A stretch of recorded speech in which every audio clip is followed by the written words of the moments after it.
आणि म्हणून मी महाविकास आघाडीच्या वतीनं तुम्हाला विश्वास देईन की उद्याच्या निवडणुका झाल्यानंतर महाविकास आघाडीचं सरकार या अहेरी विधानसभा मतदारसंघाची विशेष काळजी घेईल। इथल्या रस्त्यांना प्राधान्य देऊन सत्तेत आल्यानंतर पहिल्या वर्ष 6 महिन्यामध्ये आता मी अहेरी नगरपंचायतीमधल्या मुख्य रस्त्यावरून चालत आलो, आम्ही मिरवणुकीने आलो।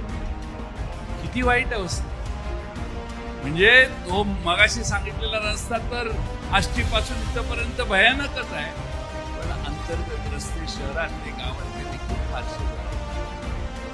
तुम्हा सगळ्यांना माझी विनंती आहे की उद्याच्या निवडणुकात तुम्ही राष्ट्रवादी शरदचंद्र पवार पक्षाची तुतारी वाजवणारा माणूस याच्या मागे आपला आशीर्वाद उभा करा।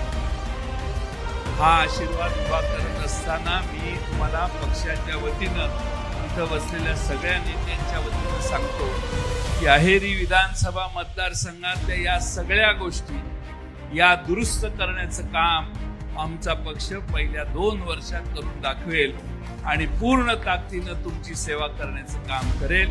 इथल्या आमच्या लाडक्या बहिणींचे प्रश्न सोडवू, लाडक्या भावाचे प्रश्न सोडवू, इथल्या बेरोजगारांचा प्रश्न सोडवू आणि त्याचबरोबर इथल्या आरोग्य आणि शिक्षणाला देखील योग्य दिशा देण्याचं काम हे आमचं राष्ट्रवादी काँग्रेस पक्षाचं सरकार देईल। आम्ही महाराष्ट्रात बसल्यानंतर पक्षाच्या वतीनं शिवसेना आणि काँग्रेसच्या मदतीनं ही सगळी कामं आम्ही केल्याशिवाय